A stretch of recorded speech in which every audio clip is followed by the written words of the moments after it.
যদি কোরআন ঈশ্বরের বাণী হয়, যদি ইসলাম সত্য জীবন ব্যবস্থা হয়, তাহলে কেন লোকজন এত সময় নিচ্ছে এই জীবন ব্যবস্থাকে গ্রহণ করতে?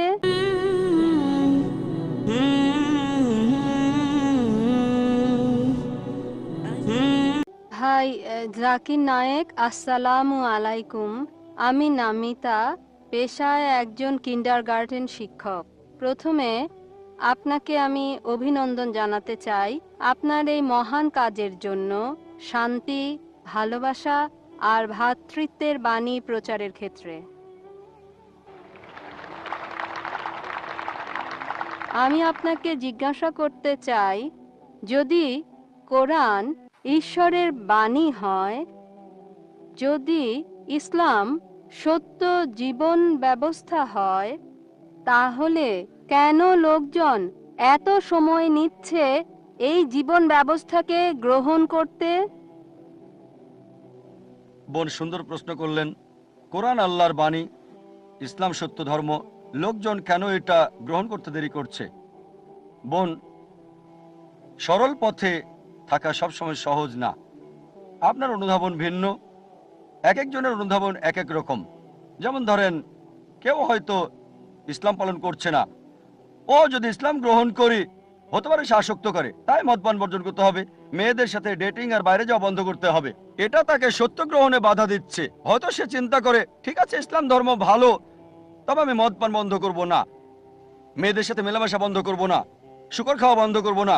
তাই যখন দেখবেন কিছু বাধা সমস্যা হতে পারে কেউ হয়তো খুবই নেশাগ্রস্ত, হয়তো কেউ শুকর খায়, কিন্তু সে ভাববে ঠিক আছে আমি ইসলাম গ্রহণ করব, তার মানে আমি 40 বছর বোকা ছিলাম, তাই না করাই ভালো। কেউ হয়তো ভাববে ইসলাম গ্রহণ করলে বন্ধুরা কি বলবে, আমার মা কি বলবে, বাবা কি বলবে। তাই বোন, এগুলোই হচ্ছে বাধা। এই বাধা অতিক্রম করতে পারলে সত্য গ্রহণ করতে পারবেন। তাই আপনাকে যা বুঝতে হবে, সত্য খুবই স্পষ্ট, এটা যুক্তি মানে সম্পূর্ণভাবে স্পষ্ট। এছাড়াও কিছু বিষয় রয়ে গেছে আড়ালে। একজনকে দৃঢ়চেতা হতে হবে যে ঠিক আছে, যদি এটা সত্য হয় আমি গ্রহণ করতে প্রস্তুত, এমনকি অমুসলিম বন্ধুদের ত্যাগ করতে হলেও। বিশ্বাস করুন বোন, এটা শুধু একটি অনুধাবন। আমি অনেক অমুসলিমকে চিনি যারা ইসলাম গ্রহণ করেছে, তারপরও পুরাতন বন্ধুরা আছে। আর লোকজন আমাকে বলে, ও জাকির, অমুসলিমদের ব্যাপারে বলবেন না, বন্ধু হারাবেন। আমার অনেক অমুসলিম বন্ধু আছে, মাশাআল্লাহ, তারা আমাকে সম্মান করে। আপনি আমাকে উৎসাহ দিচ্ছেন, মাশাআল্লাহ, আপনি অমুসলিম। আমার দায়িত্ব সত্যকে তুলে ধরা। আরেকটা বিষয়, কোরআন পরিষ্কার বলছে, সূরা বাকারা অধ্যায় 2 আয়াত 256, লা ইকরাহা ফিদ-দীন, ধর্মের ব্যাপারে জোরাজুরি নেই, সত্য মিথ্যা থেকে স্পষ্ট। বোন, আমাদের কাছে সত্যকে তুলে ধরা। কেউ গ্রহণ করুক বা না করুক সেটা তার উপর নির্ভর করছে। যদি আল্লাহ চান সবাই গ্রহণ করুক, সেটা তার জন্য সহজ।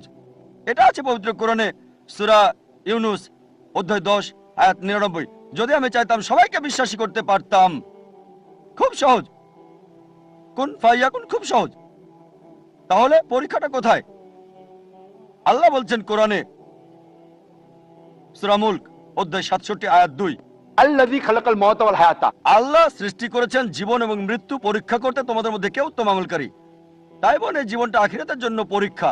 যখন কেউ সত্যকে বোঝে, সবকিছুই বোঝে কিন্তু মানে না, হয়তো 80 ভাগ মানে, 50 ভাগ মানে, খুব কম মানুষই 100 ভাগ মানে, এমনকি সব মুসলিমও 100 ভাগ মানে না। কিছু মুসলিমের বদভ্যাস থাকতে পারে, তারপরও সে মুসলিম। তাই বোন, আপনাকে বুঝতে হবে প্রধান বিষয় ঈশ্বরের একত্ববাদ, আর সর্বশেষ চূড়ান্ত নবীর উপর বিশ্বাস, আখিরাতে বিশ্বাস করা।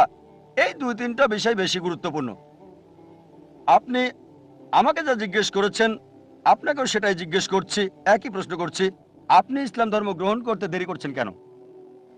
ডাক্তার জাকির নায়েক, আমি আপনাকে কিছু বলতে চাই। এখানে আপনার মাধ্যমে আমি ইসলাম ধর্ম গ্রহণ করলাম আর কালমা পড়ছি, লা ইলাহা ইল্লাল্লাহু মুহাম্মাদুর রাসূলুল্লাহ। মাশাআল্লাহ বোন, আল্লাহ আপনাকে দয়া করুক, আল্লাহ আপনাকে জান্নাতে দেবেন ইনশাআল্লাহ। আপনাকে অভিনন্দন জানাই বোন, আল্লাহ আপনাকে রহমত করুক আর জান্নাতে দিক। আমি